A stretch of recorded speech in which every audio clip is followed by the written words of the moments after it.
Hello everyone, this is Preeti your physics educator. बेटा I know जब हमारा नवंबर mid आ चुका है और हमारे एग्जाम को कुल मिलाकर 6 महीने का वक्त बचा है और उस वक्त पे ऐसी न्यूज़ आना कहीं ना कहीं बच्चा दिमाग को परेशान कर सकता है। ऑब्वियस सी बात है, करना भी चाहिए। लेकिन बच्चे अब मेरी बात को ना बहुत ध्यान से सुनना। जब तक आपको मेन अथॉरिटीज की तरफ से फाइनल कंफर्मेशन कुछ ना आ जाए ना, तब तक आपको ज्यादा ओवर थिंकिंग नहीं करनी है कि अगर ऐसा हो गया तो क्या होगा, ऐसा हो गया तो क्या होगा। ज्यादा मत सोचो चीजों को लेकर, ठीक है। क्यों मैं ऐसा कह रही हूँ बच्चे, कुल मिलाकर 6 महीने का वक्त आपके पास बचा है, ठीक है। अब आपके पास बेटा वो टाइम आ चुका है जब आप अपने टाइम को टेकन एज ग्रांटेड नहीं ले सकते, ठीक है। जो फाइनल कंफर्मेशन आएगा, आपको अपने दिमाग में 2 बातें रखनी है कि जो फाइनल कंफर्मेशन आएगा ना एनटीए की तरफ से, वो उन सारे 26 लाख बच्चों के लिए आएगा जो आपके साथ नीट का 2025 वाला एग्जाम देने वाले हैं। पहली बात क्लियर हो गई। दूसरी बात बच्चे ये कि जो भी चेंजेस आते हैं ना, जो मेजर वाले चेंजेस होते हैं, वो इतनी जल्दी इंप्लीमेंट नहीं होते। आपको तो खुद को पता है कि नीट के एग्जाम में कितना ज्यादा बच्चा आता है, 25 से 26 लाख बच्चा आता है, तो इतने आसान नहीं होगा चेंजेस लेकर आना। तो ये तो आप श्योर हो जाओ मेरी तरफ से क्या, एक लॉजिकली भी अगर सोचा जाए कि यार 70 से 80% चांसेस है कि ये जो चेंजेस की बात हो रही है ना, इतनी जल्दी इंप्लीमेंट नहीं होंगे। अब हम इस न्यूज को देख लेते हैं कि बच्चे ये न्यूज क्या है। देखो हुआ क्या कि एक है ना रिपोर्ट आई थी, जिसमें एक रिपोर्ट सबमिट करी गई थी, जिसमें ये बोला गया था बच्चे कि जो आपका जो भी माल फंक्शनिंग हो रही थी आपके एग्जाम में, उसको कम करने के लिए कि जो नीट का एग्जाम है ना, वो जेई के एग्जाम के पैटर्न पे, जो जिस तरीके से आप जेई का एग्जाम कंडक्ट करवाते हो उस पैटर्न पे लिया जाए। पहली बात। दूसरी बात बच्चा ये बोली गई थी कि जो नंबर ऑफ जो अटेम्प्ट है उसकी लिमिट को भी कम कर दिया जाए, ठीक है। अब मेरी बात को फोकस होकर सुनना।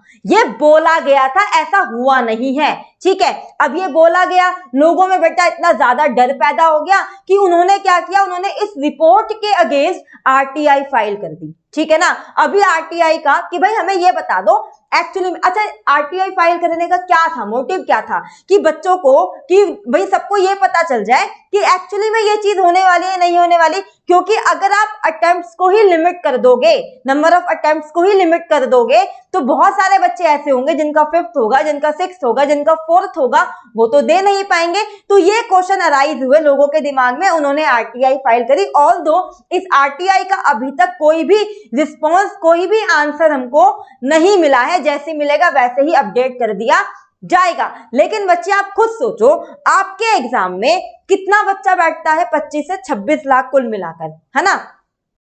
क्या इतने सारे बच्चों के लिए, आपको पता है जेई का एग्जाम सीबीटी बेस्ड होता है, क्या इतने सारे बच्चों के लिए आसान होगा इतनी सारी लैब्स को अरेंज कर पाना? कहोगे बिल्कुल भी नहीं मैम, इतनी जल्दी आसान नहीं है, ठीक है ना।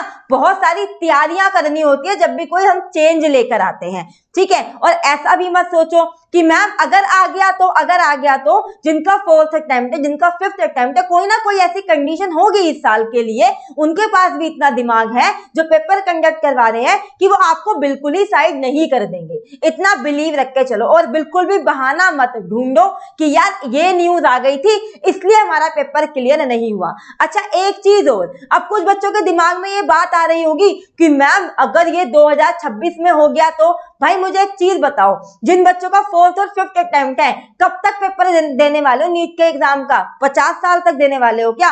को बिल्कुल भी नहीं ना। तो यार कोई तो साल अपना एक ऐसा रख लो जिसमें आप ये बोल दो कि यार ये मेरा ना आखिरी साल है, इस साल मेरा हो गया तो हो गया, इस साल है ना मैं पूरी मेहनत कर लेता हूं और हो गया तो ठीक है, नहीं तो मैं अपना चेंज करूंगा। यह तो कोई ना कोई साल तो बेटा आपको अपना लास्ट ईयर बनाना ही होगा ना। आप हर साल ये सोचोगे कि यार मैं तो 35 साल का हो गया, मैं नीट का एग्जाम दे देता हूं, तो बेटा मतलब 35 साल का इन द सेंस कि 35 साल का मतलब इतने सारे अटेम्प्ट आप ले चुके हो। मैं एज की बात नहीं कर रही, मैं नंबर ऑफ अटेम्प्ट्स की बात कर रही हूँ। तो कोई ना कोई एक ईयर तो बेटा आपको अपने लिए फाइनलाइज करना ही होगा। तो क्यों ना हम अपनी टीम के साथ मिलकर, अनअकैडमी के साथ मिलकर 2025 के ही ईयर को हम अपना लास्ट ईयर बना दें, क्योंकि बेटा आपको अनअकैडमी कहीं पर भी अकेला नहीं रहने देता है। तो इस बार भी कैसे रहने देगा, आपके लिए बच्चे आया है एक फास्ट ट्रैक बैच, ठीक है। जो बच्चे ये आपका नीट 2025 को टारगेट कर रहा है एक बेहतरीन टीम के साथ।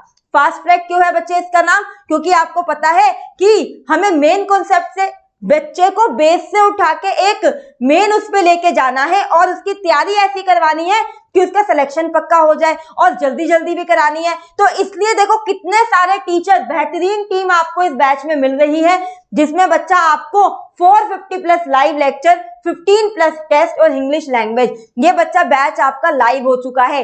जाओ और एनरोल करो और नीट 2025 को अपना लास्ट ईयर बना दो। दोबारा हम आपको नीट की प्रिपरेशन 2025 में नहीं करवाना चाहते और ना मैं आपको यूट्यूब पे देखना चाहती हूँ, ठीक है। आप बच्चे, आपको पता है कि दिवाली ऑफर चल ही रहा था, ठीक है। आप अनलॉक कूपन का यूज करके 50% फ्लैट ऑफ ले सकते हो नीट यूजी जितने भी आपके कोर्सेज है, ठीक है बच्चा। बात समझ में आ गई। ये बच्चा आपका नवंबर 16 तक वैलिड है, तो जाओ एनरोल करवाओ, नीट 2025 को अपना लास्ट ईयर बना दो इस बार, ठीक है ना भाई। चलो मिलते हैं अगले सेशन में। Till then bye bye, take care.